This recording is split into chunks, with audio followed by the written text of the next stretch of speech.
Hello mes lapins, ça y est, on commence ensemble à parler du grand Alphonse Mucha. Pour tout le contexte, c'est-à-dire avoir des bases sur la Belle Époque ou sur l'Art Nouveau, je vous laisse découvrir mes 10 précédents épisodes si ça n'est pas fait. Parce qu'à partir de maintenant, c'est Mucha, Mucha et encore Mucha, mais au moins, on a bien planté le décor. Aujourd'hui, on commence à découvrir ou redécouvrir ensemble dans cet épisode ce qui compose le style Mucha, soit les spécificités les plus connues de l'artiste. Un second épisode complétera celui-ci. Puis ensuite, on ira plus loin pour voir ensemble les aspects moins connus de son travail qui valent, je vous le promets, également le détour. Avant toute chose, on l'a vu, au moment où Mucha crée et rencontre le succès, on nage en pleine période dite de la Belle Époque en France et en plein règne de l'Art Nouveau, cet art révolutionnaire pour son temps, synonyme pour ses contemporains d'une esthétique nouvelle brisant les codes des mouvements précédents beaucoup plus académiques. Et en général, quand on pense Art Nouveau, on pense Mucha qui semble dans nos esprits totalement indissociable de ce mouvement. Rien d'étonnant à cela et pour différentes raisons. Tout d'abord, d'un point de vue visuel, il est vrai qu'il partage les traits principaux de l'Art Nouveau. Le goût prononcé pour l'ornement, les courbes et les arabesques, l'intérêt pour les formes inspirées de la nature et la forte présence du corps féminin. Mais aussi, autre raison, tout simplement parce que Mucha, petit génie de la communication et de l'autopromotion en quelque sorte, inonda le public par ses nombreuses affiches publicitaires, envahissant ainsi l'espace public et le rendant difficilement ignorable à son époque. Mais voyons ensemble en quelques points rapides son univers esthétique qui le rendit si célèbre.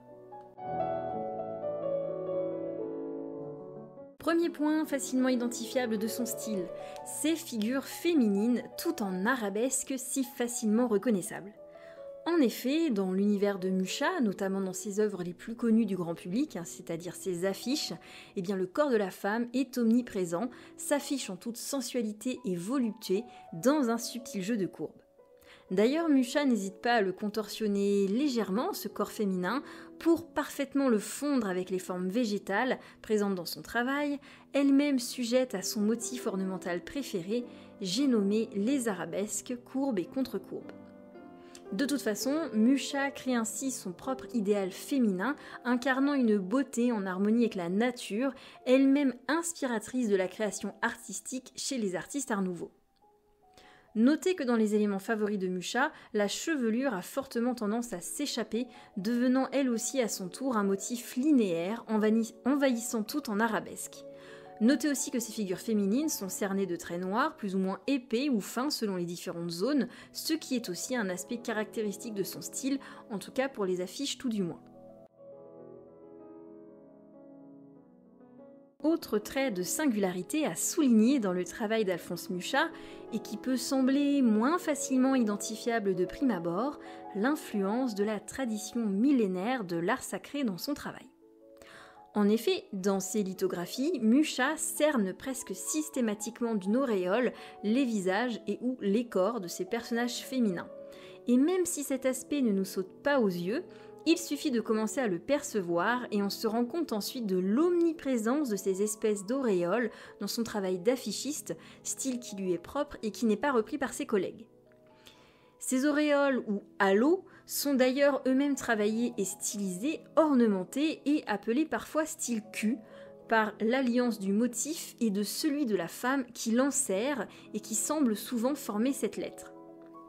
Précisons qu'en dehors de ces affiches, Alphonse Mucha a aussi travaillé sur des œuvres directement en lien avec la spiritualité et pas uniquement graphiquement, et on en reparlera plus tard, puisqu'il s'agit de l'ensemble d'œuvres dites pater, dans lequel il exprime ses idées et valeurs humanistes et spirituelles, à sa façon, assez loin des dogmes trop précis et d'une religion maintenue dans un carcan trop rigide. L'importance de la photographie dans le travail de Mucha est un autre aspect un peu moins connu du grand public. Et même s'il n'est certainement pas le seul artiste de son temps à avoir recours à ce médium qu'est la photographie pour travailler ses projets, soulignons cet aspect dans son travail préparatoire où la photographie tient une place forte au même titre que l'esquisse ou que le dessin préparatoire.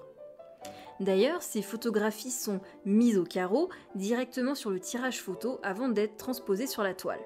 Alors ce qu'on appelle une mise au carreau dans l'art, si vous ne le savez pas, c'est un procédé qui permet de reproduire à la même échelle ou à une échelle différente un modèle original peint ou dessiné.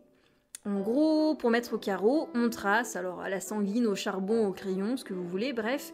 Donc on trace sur l'ébauche, ici sur la photographie prise par Mucha, des lignes verticales et horizontales, régulièrement espacées et se coupant à angle droit, formant ainsi des carreaux sur toute la surface de l'ébauche. L'étape 2 ensuite consiste à reproduire les divisions ainsi obtenues ou carreaux sur le support destiné à la création finale et on a ainsi tous les points de repère dans l'espace, des points de repère dans l'œuvre pour retracer les bonnes proportions et placer correctement les éléments.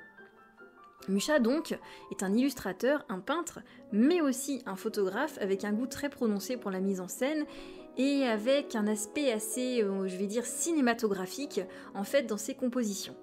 Mucha n'hésite pas à faire appel à ses amis, comme Gauguin par exemple, à des modèles professionnels ou encore à sa propre famille, dont sa femme Marushka et sa fille Jaroslava, je le prononce probablement très mal et j'en suis désolée, mais il se tourne aussi, quand il est en recherche de modèles et d'inspiration, vers des personnes rencontrées lors de ses voyages dans les pays de l'Est, dans les Balkans et en Russie, pour poser et composer ses futurs travaux.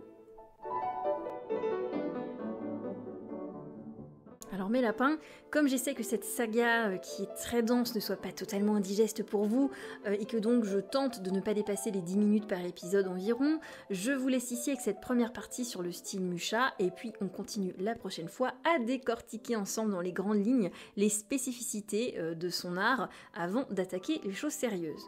Je tiens aussi à remercier tous ceux qui me suivent, qui s'abonnent, qui commentent, j'essaye toujours de répondre, et puis ceux qui partagent parce que ça m'aide à avoir un tout petit peu plus de visibilité, parce que les algorithmes de YouTube ne sont apparemment pas trop mes amis.